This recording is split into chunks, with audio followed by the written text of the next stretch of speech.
Okay, so we're diving back into Greek mythology today. Always a good time. Right.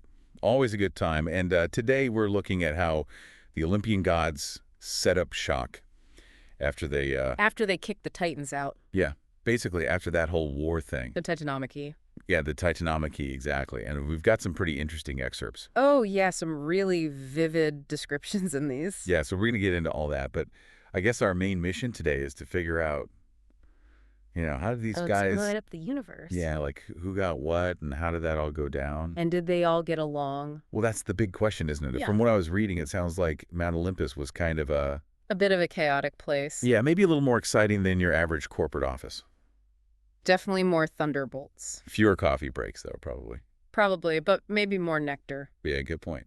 Okay, so the first thing that really jumped out at me was this image of Zeus Yeah, on his lightning bolt throne. looking stressed. Oh, yeah, totally stressed. Like he's got this huge to-do list. Yeah. And I could just imagine, like, all the other gods are kind of milling around. Lounging, gossiping. You know how it is. This is another day at the office for them, right? Right, except their office is a palace in the clouds. Exactly. And then you have this scene where Zeus, Poseidon, and Hades are arguing. Over a spinning globe. Can you picture that? Like, they're literally just like kids fighting over a toy. It's amazing when you think about it. These are like beings of immense power. And they're bickering over who gets to rule the sea. Well, it's more than just the sea, right? It's about who controls what. Yeah. And in the end, Zeus ends up with the sky. Makes sense. He is the king of the gods after all. Right. And he gets to control the lightning, which is kind of his signature mode. Oh, yeah, definitely. And Poseidon gets the seas. Which I guess makes sense, too, given his whole water theme. Plus, he seems like the kind of god who would enjoy a good storm. Oh, yeah, definitely. And then there's Hades, who gets stuck with the underworld. Well, someone had to do it. I guess so. But it doesn't seem like the most fun gig. No, probably not. But hey, at least it's quiet down there. Yeah, that's true. No noisy neighbors. And they all agree to share the earth, right? Yeah, like a timeshare. Exactly. And- So that probably led to some interesting conflicts. Oh, I'm sure. And that's just the beginning of the story, right? Oh, yeah, we've got a whole cast of characters to get through. Okay, so let's talk about some of these other Olympians. Oh, who do you want to start with? Well, we've got to talk about Hera, right? She's the queen of the gods. And goddess of marriage and childbirth. Yeah, and let's just say she doesn't take Zeus's philandering lightly. Not at all. The source mentions her divine vengeance. And that image of her glaring at Zeus and throwing a glitter-raining thunderbolt, Oh, yeah. That's classic Hera. it's like she's saying, I'm still in charge here. Exactly. Don't mess with the queen. Okay, so then there's Poseidon, who is basically like the universe's moody teenager. With a trident. Yeah, and he can control the tides and the storms. So you don't want to get on his bad side. Definitely not. And I love how he's always making these dramatic entrances. Oh, yeah, like bursting out of the ocean in a chariot pulled by seahorses. So extra. It's Poseidon, he can pull it off. Okay, and then there's Hades, who's often portrayed as like this evil villain. But our source actually says he's not evil. Yeah, just misunderstood. They even compare him to the universe's accountant. Which I find hilarious because he's just down there in the underworld making sure everyone gets their due. With a huge stack of paperwork. It's a tough job, but someone's got to do it. All right, next up, we've got Athena.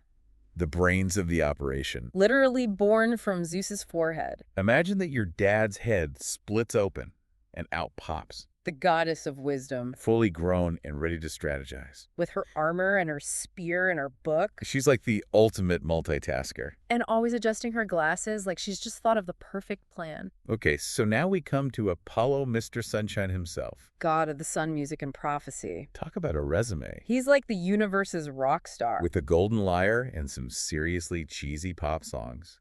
But also a psychic. Don't forget the Oracle of Delphi. Oh, yeah, that puppet is something else. With those robotic prophecies, it's almost like a comedy routine. Apollo's got range. He does. All right, now let's talk about his twin sister Artemis. Goddess of the hunt, wilderness, and girl power. She's like the ultimate survivalist. With her bow and arrow and her camouflage. And always surrounded by her holographic wolf pack. She means business. Definitely not someone you want to mess with. Okay, so moving on to Ares. The god of war. but not exactly known for his strategy. More like brute force. He's like that guy at the gym who's always yelling, I'm flexing. with a slightly oversized helmet. Safety first, I guess? Maybe he's just trying to compensate. Who knows? Okay, now And for someone completely different, Aphrodite. goddess of love and beauty. Emerging from bubbles in a sparkling dress, Blowing kisses. with doves carrying love letters. He's all about romance and beauty. But also a reminder that love can be a powerful weapon. Oh, yeah. Definitely don't underestimate Aphrodite. Okay.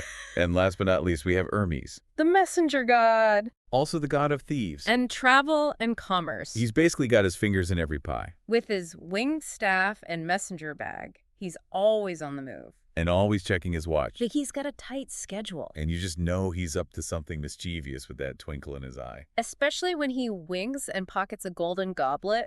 Classic Hermes. Right. All right, so we've got this whole crazy cast of characters, And they've just established their new order. but it's not all smooth sailing from here. Because enter Typhon. This is where things get really interesting. The source describes him as the universe's ultimate monster mashup With 100 dragon heads. and a voice like 1,000 thunderstorms. So basically the stuff of nightmares. And all the gods are terrified. Which is saying something because these are not easily scared gods. Right, they've faced down titans. But Typhon is on a whole other level. It's like he's the embodiment of all chaos and destruction. And he's coming for the Olympians. So Zeus has to step up. It's the ultimate showdown. This epic battle between Zeus and Typhon, Lightning bolts flying everywhere. fireballs, dramatic slow motion. It's like something out of a movie.